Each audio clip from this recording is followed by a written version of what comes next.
Hello friends, welcome back to Sabi's vlog. இன்னைக்கு எங்க வீட்ல லஞ்ச் என்னன்னு பாத்தீங்கன்னா கீ ரைஸ் அண்ட் சிக்கன் சுக்கா தான். நெய்ச்சோறு பாத்தீங்கன்னா சிக்கன் சுக்காவோட வச்சு சாப்பிடும்போது செம்ம டேஸ்டா இருக்கும். நம்ம சேனல்ல ஏற்கனவே சிக்கன் சுக்காவோட ரெசிபி நான் அப்லோட் பண்ணியிருக்கேன். லிங்க் வந்து நான் டிஸ்கிரிப்ஷன்ல தரேன், செக் பண்ணி பாருங்க. நம்ம இப்போ கீ ரைஸ் செய்யலாம், வாங்க வீடியோக்குள்ள போகலாம். அதுக்கு முன்னாடி நீங்க இன்னும் நம்ம சேனலை சப்ஸ்கிரைப் பண்ணலனா மறக்காம சப்ஸ்கிரைப் பண்ணிக்கோங்க. குக்கர் நல்லா ஹீட் ஆனதும் அதில் 2 டேபிள் ஸ்பூன் கோகோனட் ஆயில் சேர்த்துக்கலாம். அது கூடயே 1 டீஸ்பூன் கீ சேர்த்துக்கலாம். கீ மெல்ட் ஆனதும் ஸ்பைசஸ்லாம் சேர்த்துக்கலாம்.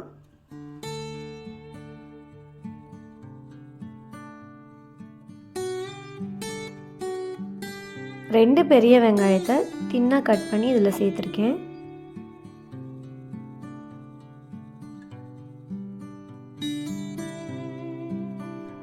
வெங்காயம் நல்லா வதங்கிக்கிட்டு இருக்கும் போதே அது கூட ஒரு பச்சை மிளகாய் சேர்த்துக்கலாம். வெங்காயம் நல்லா வதங்கி கோல்டன் ப்ரௌனில் வந்துருச்சு. இந்த ஸ்டேஜில் 1 டீஸ்பூன் இஞ்சி பூண்டு பேஸ்ட் சேர்த்துட்டு அதோட பச்சை வாசனை போகிற வரைக்கும் நல்லா வதக்கிக்கலாம்.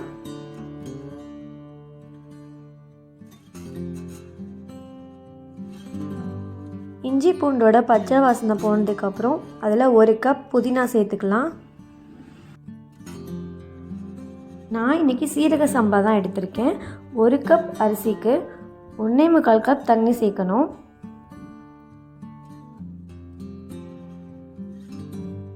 தண்ணி சேர்த்ததுக்கப்புறம் ரைஸ்க்கு தேவையான உப்பு சேர்த்துட்டு அதை நல்லா கொதிக்க விடலாம்.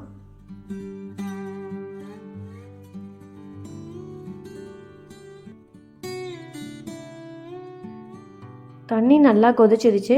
இப்போ இந்த ஸ்டேஜில் 1/2 அன் ஹவருக்கு முன்னாடி ஊற வச்ச 1 கப் சீரக சம்பா அரிசியை சேர்த்துக்கலாம். தண்ணி கொஞ்சம் ட்ரை ஆகிற வரைக்கும் லிட்டை க்ளோஸ் பண்ணாமல் ஓப்பன் பண்ணி வச்சே குக் பண்ணலாம். இப்போது ரைஸ் வந்து ஹாஃப் குக் ஆகிடுச்சு. தண்ணியும் நல்லா ட்ரை ஆகிடுச்சு. இந்த ஸ்டேஜில் 2 ஸ்பூன் கீயில் 10 முந்திரியை நல்லா ரோஸ்ட் பண்ணிவிட்டு சேர்த்துக்கலாம்.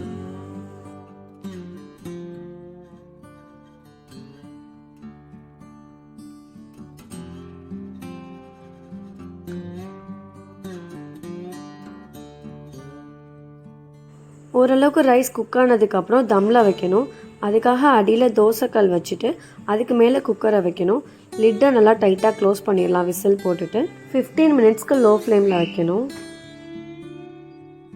15 மினிட்ஸ்க்கு அப்புறம் ப்ரெஷர் போனதும் லிட்டை ஓப்பன் பண்ணி பார்க்கலாம். இப்போது ரைஸ் எல்லாமே நல்லா வெந்துருச்சு. சீரக சம்பாவில் செஞ்ச கீ ரைஸ் சூப்பராக ரெடி ஆயிடுச்சு. டேஸ்ட்டும் ரொம்பவே நல்லா இருக்குது. கீ ரைஸ் கூட சிக்கன் சுக்கா வச்சு சாப்பிடும் போது டேஸ்ட்டு வேறு லெவலாக இருந்துச்சு. நீங்களும் கண்டிப்பாக ட்ரை பண்ணி பார்த்துட்டு கமெண்ட் செக்ஷனில் சொல்லுங்கள். நீங்கள் இன்னும் நம்ம சேனலை சப்ஸ்கிரைப் பண்ணாமல் பார்த்துட்ருக்கீங்கன்னா மறக்காமல் சப்ஸ்கிரைப் பண்ணிக்கோங்க. நம்ம சேனலோட இன்ஸ்டாகிராம் பேஜோட லிங்க்கும் டிஸ்கிரிப்ஷனில் இருக்குது, அதையும் மறக்காமல் ஃபாலோ பண்ணிடுங்க.